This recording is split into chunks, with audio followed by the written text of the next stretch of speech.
Hello, everyone. Good afternoon, good evening, good morning, whichever place you are joining from.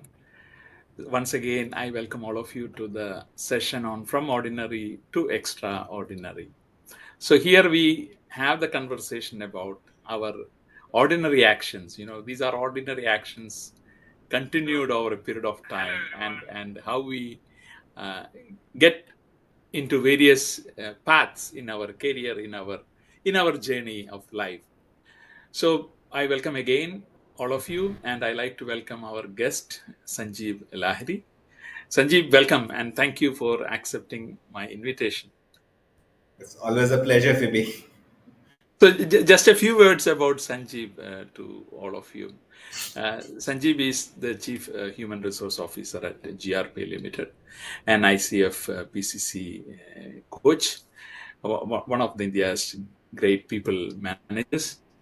And he brings a huge experience of 25 plus years in global HR leadership from various organizations. For example, TATA Communications, TATA International, TATA Africa Holdings, uh, and bring very interesting thoughts on diversity, equity, inclusion in business, and is a transformation catalyst.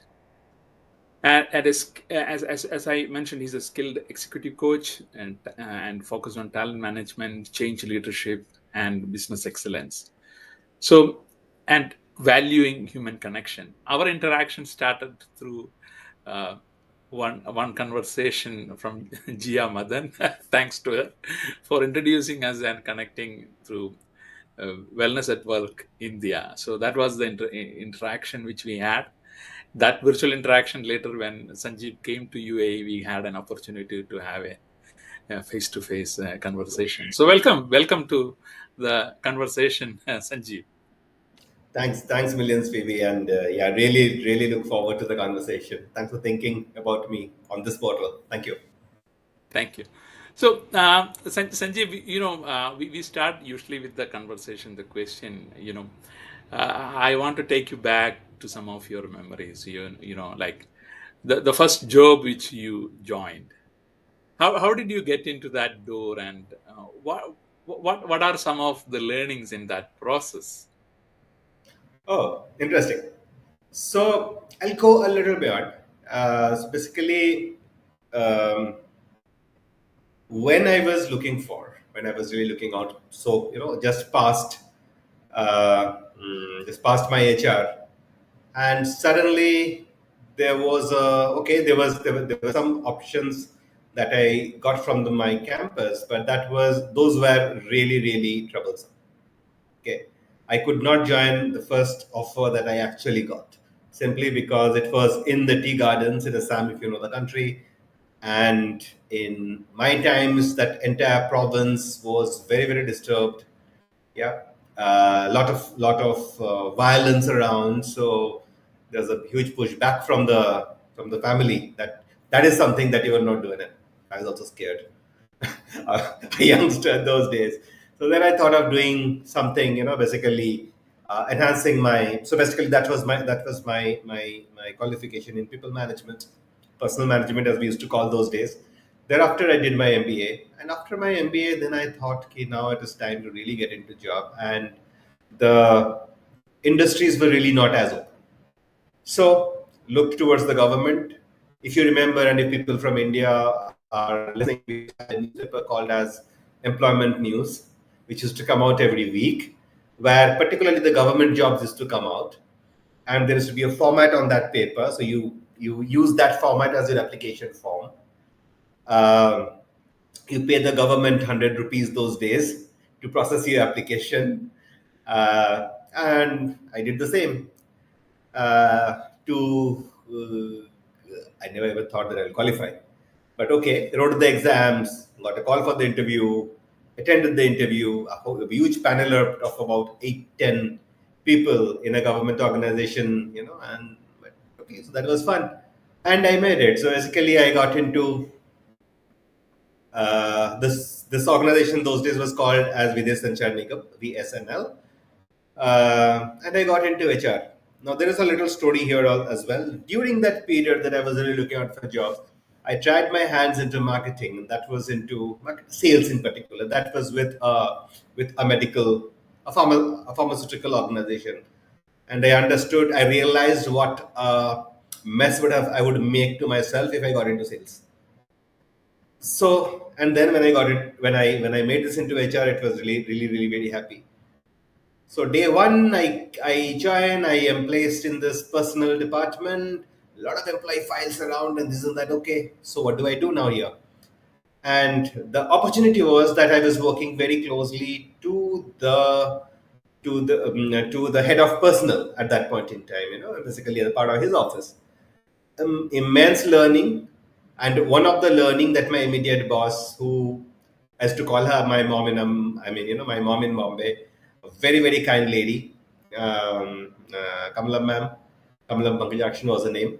So Kamalam ma'am's first question to me, do you know typing? I said no. I said, excuse me.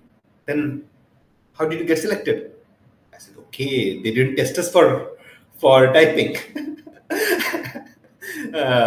We learned a little bit of computers here and there, so you tell me, I can do it.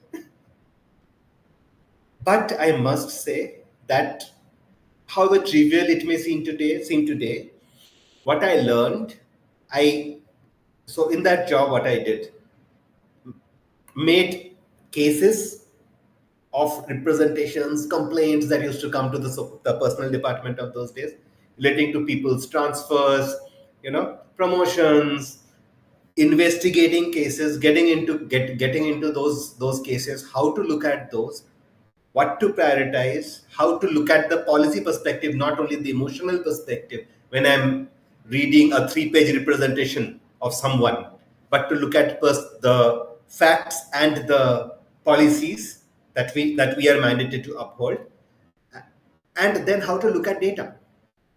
You know, so in that job there was a project where we were introducing an HRMS, very rudimentary HRMS of those sorts. And my job was to open up personal files and actually key in data, right? I learned the whole concept of junk in, junk out. What data must I need in which format to give me the report that I would want? So and I did this all over weekends. The office was 24/7. You can go, you can work, and as a youngster those days, you learn, you sit with it, you complete your job. That was the push. And I also used to hear from people that you are an MBA. Why are you doing data entry jobs, which are supposed to be done by so-called clerks without any, I don't want to demean any job, but doing it myself really taught me the whole aspect of data integrity. Yeah. The whole aspect of how do I really extract the data, the reports from the data that I have myself put in, which means I had to, you know, I skipped some fields, and when I'm not getting the reports, it made me go back redo that work again. So these learnings thereafter helped me actually in being extremely privileged to implement 7 odd HRMSs across the organizations that I have worked in various forms. Right? Mm. I worked with data, reports, trends a lot in my career, and maybe a Mm. skill that got introduced that point in time.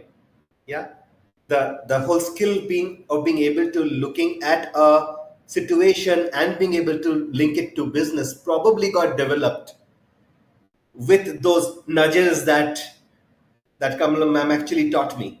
Have you looked at this? You have not written this point.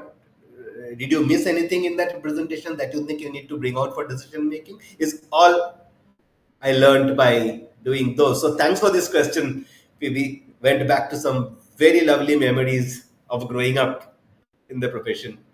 I think in our theme itself is what are these ordinary actions, and I think you touched upon that very important part and that very early stage, the importance of data accuracy, importance of understanding the policy, importance of yes, we may see that data entry at a different level, but how that shaped your thought process. And I think the aspect you mentioned, a lot of transformational work which you are able to do at a later stage.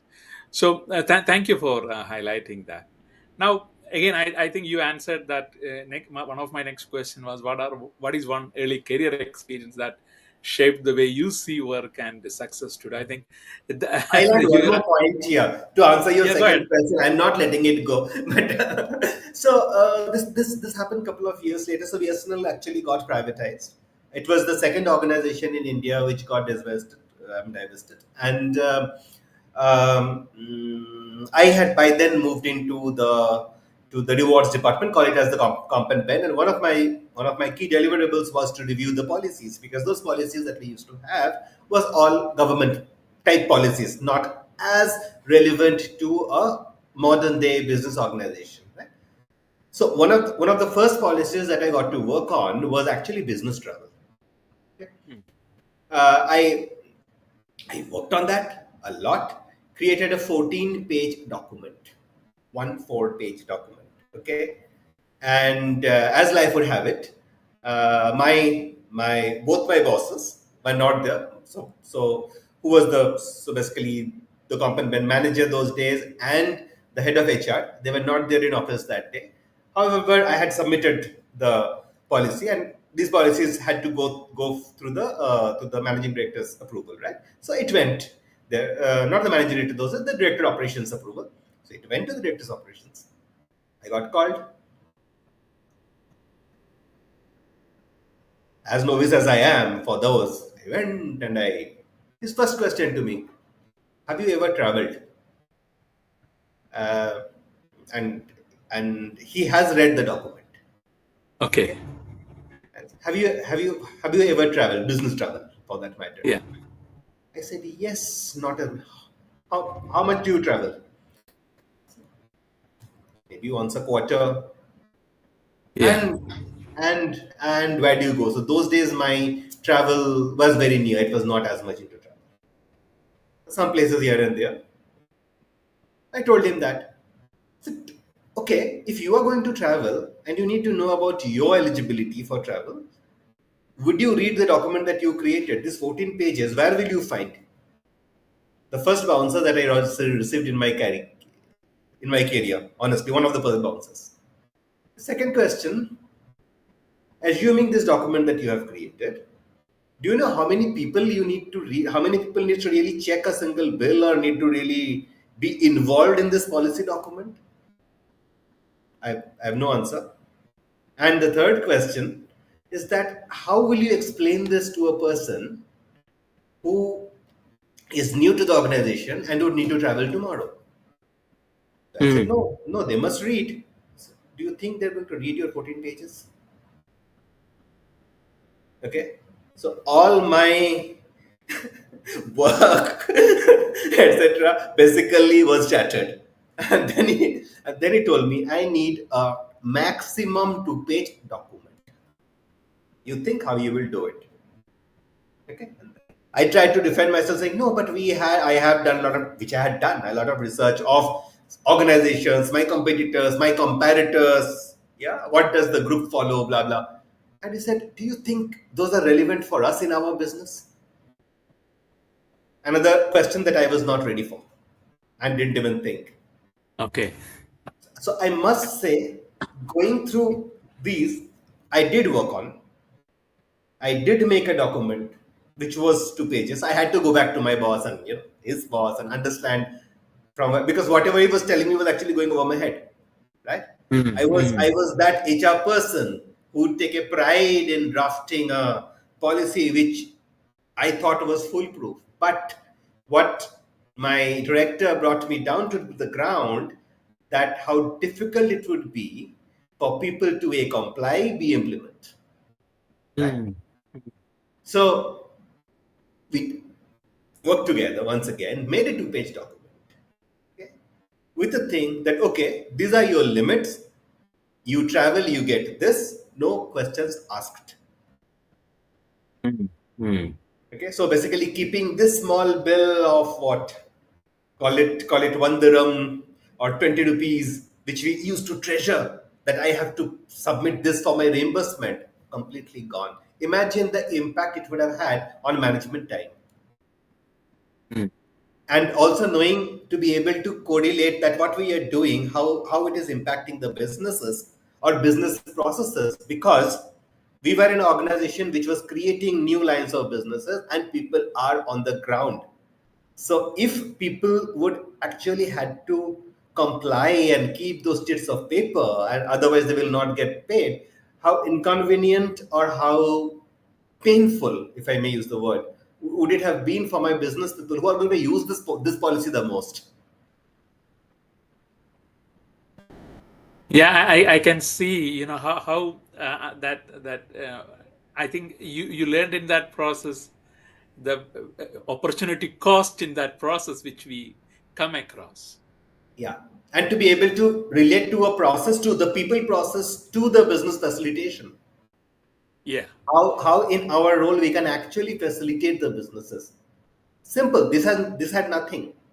This had nothing for that matter.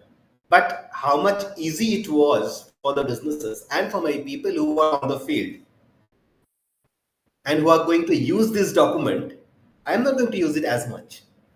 So to be able to, and after that, 8 years I was in that role, got the opportunity to write policy for multiple geographies, multiple organizations, multiple new businesses, so how to make it, and how to make it really relevant and meaningful is something that probably I hated myself, I hated him for showing out my work that day, but that was the learning, which I treasure even today.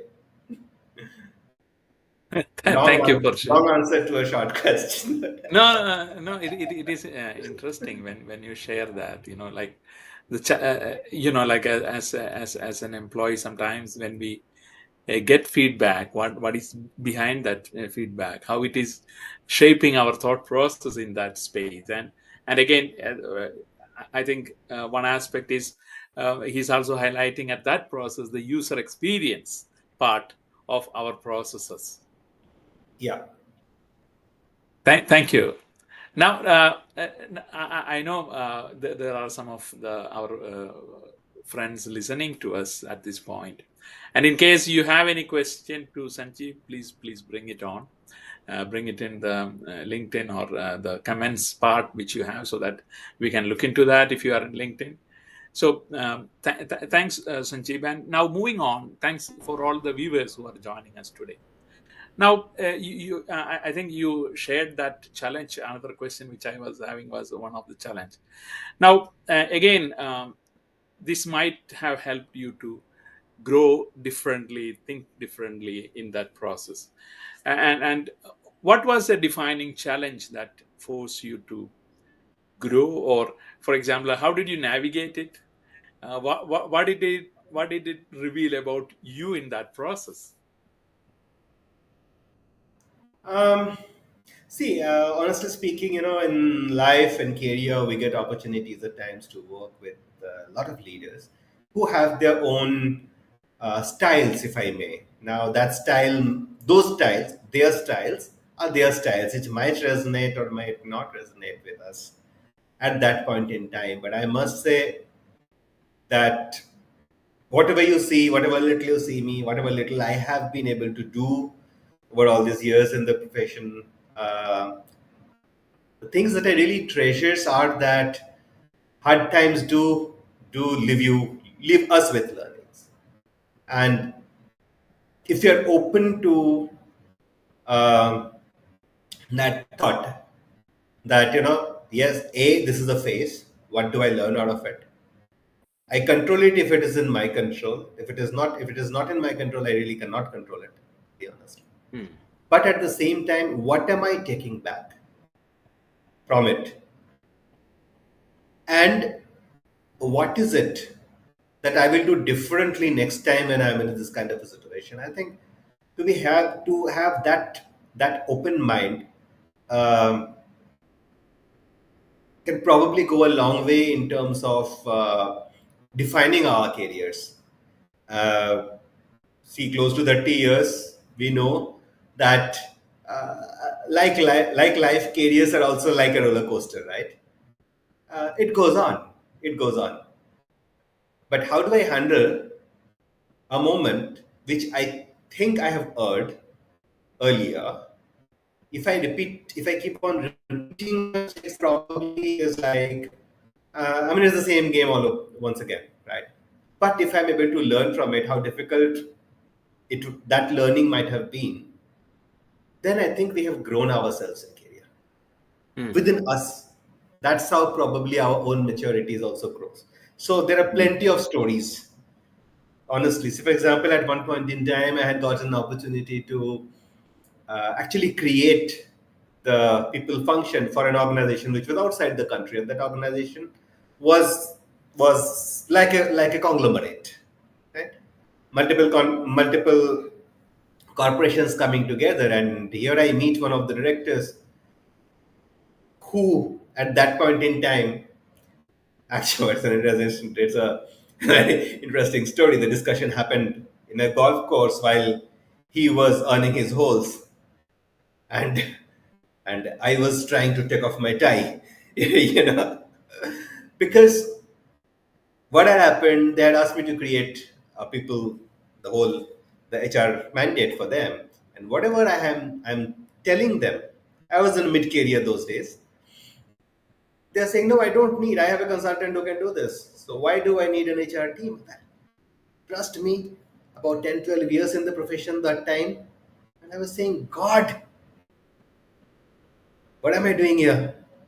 You know, but but that actually brought back and really sent me back to, I won't say send me back to school, but send me back on my learning journey to be able to create, understand in me myself that look, what needs to be done differently in the profession that I am to be able to make it relevant, you know.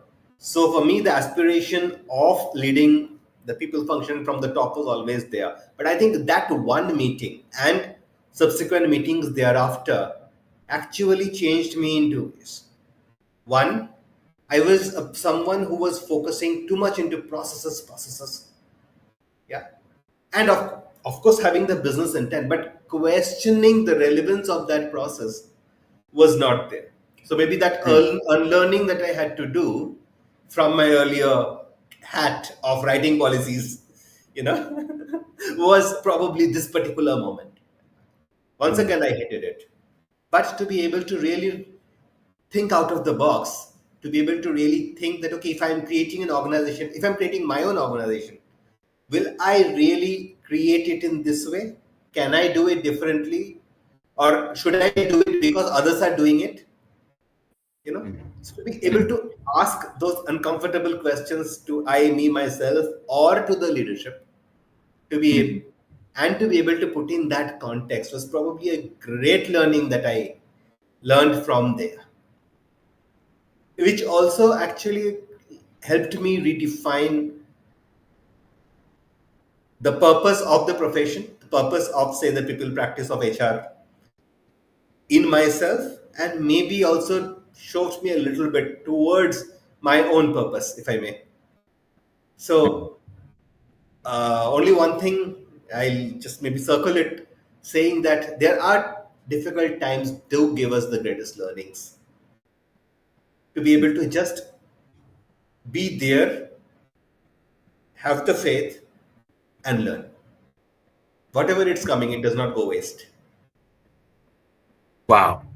And that triggered me to ask that question. So how did you find that shift from, for example, sometimes geography shifting is another experience. You brought some of that, but also um, that countries, even in India, we have different cultures in different spaces.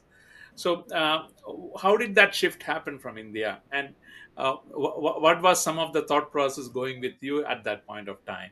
And the next aspect is, um, how did you slowly integrate into that new system? Again, this is not the question which I thought that this is a derivative of the discussion which we are having. No, so you know what? We when we are in a particular place, we all carry our own baggages. By baggage, I mean our own preconceived notions. So what is acceptable, say, in a part of India, knowing the width of our own country and the so-called diversity that we already have, the multiple cultures. What is okay at one place may not be okay at the other. To be able to have that openness, to be able to accept that, you know and as I say that I've really been privileged to be working with people from multicultures, across the world, from very early in my career. um, so maybe that learning also was very, very useful. I'll go back a little bit, that it this openness probably also comes in from my growing up years, because I come from a industrial city. A city that was created to support industries, and there was people from all over the country, from all over India and from certain parts of the world, and we all used to stay together. So basically, my next door neighbor would have been from another part of the country, not necessarily speaking my home language, and so on and so forth. So maybe that I had that I had that opportunity to interact with a lot of, or to be in cultures which was not similar. Hmm.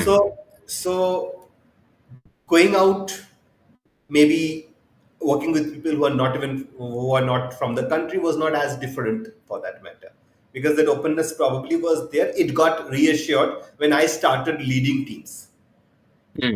Hmm. where people from multiple places were there, yeah, or where I had to create a mandate, where I had to really create an organization, which promoted diversity, and which promoted inclusion, for that matter. However, when people used to actually say, but that is the India culture. This is my culture. Call it South African, call it Nigerian, call it English. I mean England, or call it Dutch, call it anything. Uh, Hmm. Hmm. I had an opportunity to work with people from the Middle East as well. So therefore, call it whatever. No, but I think two aspects here. One is, I have always believed in the power of teams and in the Hmm. power of people. Now, if the organization, and thankfully the organization that I was attached to, even currently, we are very very open towards that aspect. There is, towards this aspect of demographic diversity, and we want to promote it. What becomes important here is to be able to create our own personal openness to things that are not exactly similar than what I personally believe. Yeah. But from an organizational perspective, I think to be able to drive a purpose-led culture, if I may, Hmm. because the word culture is all what we experience at workplace, right? I can say anything on the posters on my wall, but if, say, you come into my organization and you do not experience that, then that doesn't. That particular culture remains on the walls only, not it doesn't live, right? So exactly the same thing, to be able to accept that some thoughts, some people's way of doing things can be different than ours, and but we all are aligned together to what the organization wants to achieve. So I think, as people professionals, if you're able to create that alignment, I think it's a huge thing. So me personally, uh, navigating around hasn't been a challenge. uh, and I learned so many things, from the various types of people who had such a big privilege to work with, and yeah, Thank you. immense learning there. Yeah, a couple of people who have just joined has given some comments. Saket has just mentioned fantastic and also shared, loved it. I believe uh, Sanjeev have always been a curious mind, and I believe curiosity is the key. Thank you, Saket, for sharing that. And we have another friend, Shan. Pratishan joined, and he agree with you on the continuous learning. It is critical for leaders to see, as well as HR experts. Things are moving fast, so we won't have all the answers. So they are all trying to uh, share some of their comments and thoughts here. So thanks for joining. And any question to Sanjeev, please share. And Sanjeev, you brought that aspect of, I think one aspect which I felt from the diversity perspective is checking on the assumptions which we may hold, and checking on with them in that process. Very important. We as individuals will not know everything under the sun. And if we know, which most of the times we assume, are call unconditioned, call unconscious biases. Right? I have a very, very strong view on this. If something which is an unconscious bias and I keep on repeating it, then I'm doing it consciously. It is no longer unconscious. So, people take it for whatever it is worth, because end of the day we keep on assuming this community is like that, this person is like that. It is Mm. important, and in our role as people professionals, I think it is very, very, and not only people professionals, as leaders, how do we know what may be lying underneath a thought of one of my teammates? I would, because I am always trying to have the yardstick that I have created through my life experiences, through my life journey, right? Through my life learnings, right? Now, say my teammate or my colleague may come in from a very different space. Their life learnings are different, which means their yardsticks, their thought processes are bound to be different. This is basic. Mm. Mm. So, why not to clear up that air? And it does help a lot in bringing in cohesion across organizations. More importantly, in bringing in maybe in clearing of personal relationships as well. There can be thought processes like this, which and we start making assumptions, perceptions about people based on what we think about that person. If there is a question, please go ahead and ask. The person may choose not to respond. Accept that. Yeah, yeah. No, I think that is a courageous action to check in, to going into the person, and yeah, it is a simple, ordinary action, but Yeah, actually and we if I learn can, about that. maybe all of us who have studied leadership, who have studied organizational behavior, have studied the Johari window in some Yeah, form, right? How are we creating that open space, the open self? Telling, asking. If that does not happen, the open space does not create, we are either living in our facades or we are living in our blind spots. Choose. yeah, yeah. but Thank you for bringing that. but So, bro, but at the same time, just sorry, I just, I mean, you just, the earlier comment was from Shan, and I must acknowledge the amazing work Shan is doing on organization design space.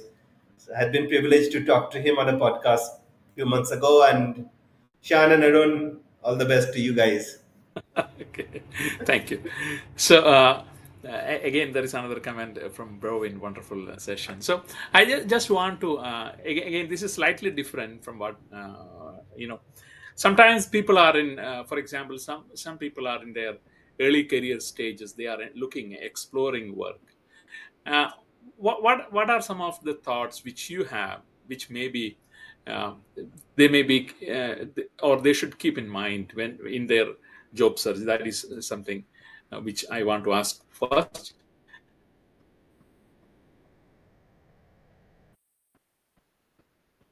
Maybe Yeah, yeah. Sorry, I was just I just coming to you the next just broke one off. after this. Okay. No, because I thought I lost you. Would you just mind to Oh, repeat the sorry. question? Yeah, maybe my network's challenge. So I was asking, there are people who are in their early career stages, and they are applying. Maybe they are not getting into an interview, or they are into interview, but they are. But what should they keep in mind in their early career search process in this current market situations? Okay, yeah, the market situations are crazy, if I may, all over. But at the same time, see, two, three things. One is be clear of the roles that you are applying for, and relook at your CV. Maybe ask yourself the question that if this is the role and if this is the CV, will I be selected? Will the CV be selected at the first place? Because first and foremost, recruiters would run past your CV through some sort of intelligent systems. Yeah, I mean, some sort of application tracking or some sort of an AI, so on and so forth, where the code, where the and the core of all these kind of these kind of solutions, including even if a recruiter is looking at your CV as a human and trying to shortlist for a role, is going to be the fitment to the job. Read the job description. Please see if your CV at the current stage that you want to send will fit into that job description or not. Because remember, the organization has a job to fill, and the people, and they are going to look at the CVs first. They still don't know you. It is Mm. the document that you are sending is actually representing you. So make your CV the best fit for the role, which means if you need to tweak your CV, I'm saying do not exaggerate, do not lie, please. You will get caught. Do not do that. But if you need to add on, revise your CV based to the job that you are applying, based on the job description, please do it. Mm. There's nothing wrong Mm. in it because it is you and you. Okay. I will go a step behind as well. Look at the career aspiration that you have.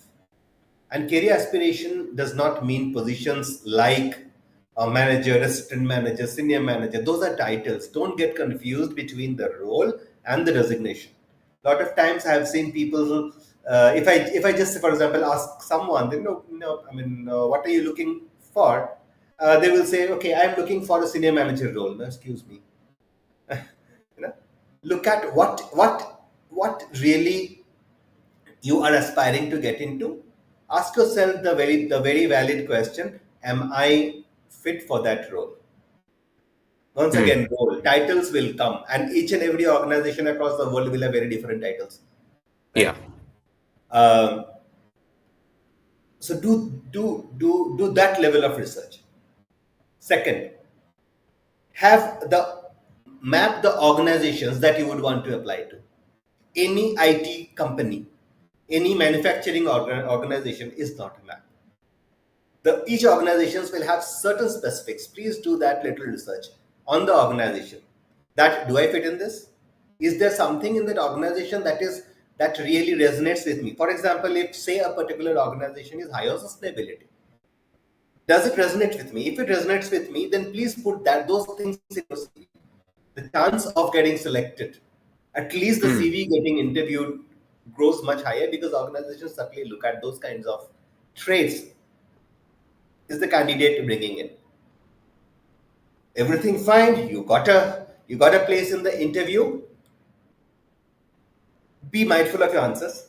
Please be very specific. Please be very specific. And once again, do not exaggerate. The interviewers know very well that the candidates will not know everything under the sun. If you Mm. don't know something, please say that I don't know. Yeah, because if you say you know and then you're not able to answer the repeat a question that maybe a crazy interviewer like me might ask, then you have caused trouble for yourself, right? There is certain, okay, I'm not giving an interviewing coaching over here or interviewing tutorial over here, but to be specific, there are certain techniques that even Google will tell you to answer. Star is a method. Please do that research. I personally like the answers, the star level answers.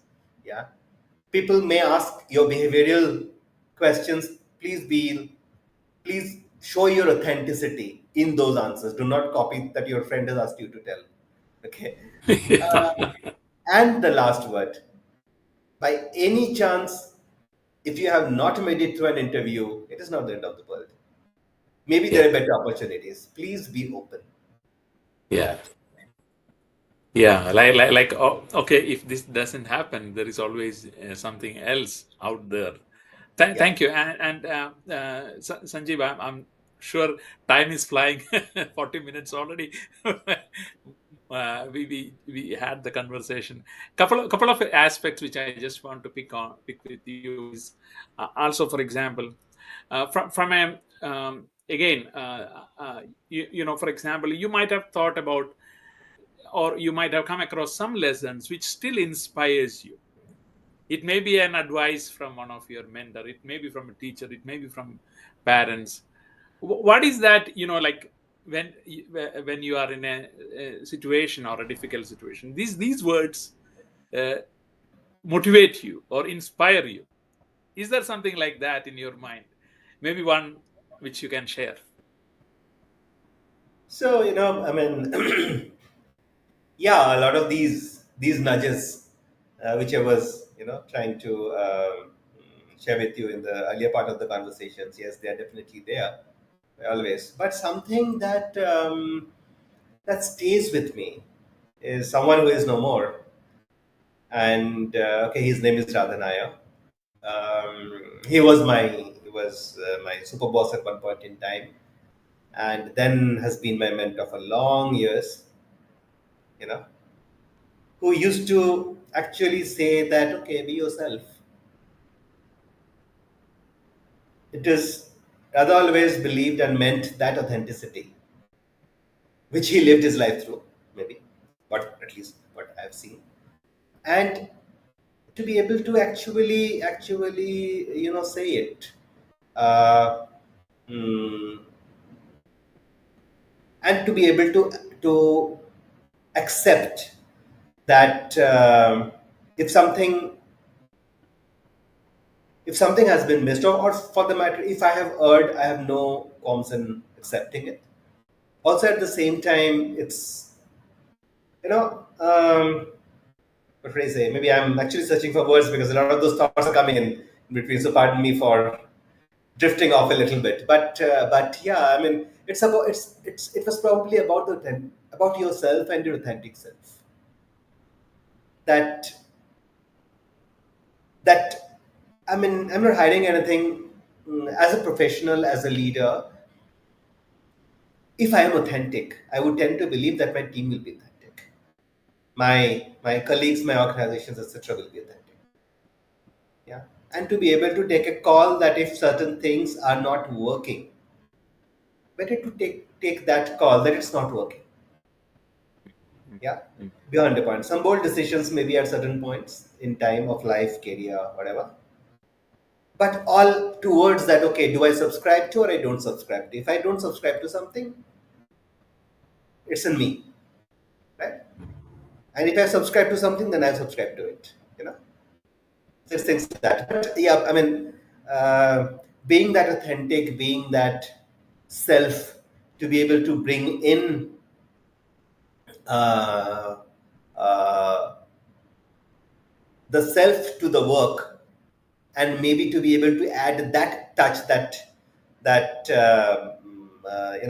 if it is coming from my table, then it's my work. It's like that, which Radha used to instill amongst all of us, and I'm sure I'm not the only one. There are a lot of his mentees around doing very, very well in life, and yeah, maybe through his blessings. And there was another person. Let me also name him for that matter. My previous boss, Nanda. Uh, oh my God! So basically, to be able to have that personal touch, to be able to have the overview of things, but also look at the nitty gritties, the eye for details into things, and more importantly, to be a person than the position or the chair that you were sitting on, was something that I learn every day from him even today. So yeah, huge thanks to my own mentors who have helped me be a little bit whatever I am today. Not at their levels in any which ways, but yeah, trying it. Wow, that's powerful, and thank you for bringing that. And I know we exceeded the time, but but I like to take this opportunity. And again, thank you, Brovin, for bringing your comment. And Gia Madan has just shared that This is amazing. So I was expecting few questions from the audience, but we couldn't come to that. But again, Gia, thanks for introducing me to Sanjeev. And Sanjeev, it was a pleasure Thank you, Jia. pleasure having you and have this conversation and bringing that authenticity. It is that ordinary authentic actions which gives us energy to move forward. So you bring that concept from the beginning to the end, and especially sharing the stories from the VSNL days, and inspiring us and inspiring the people.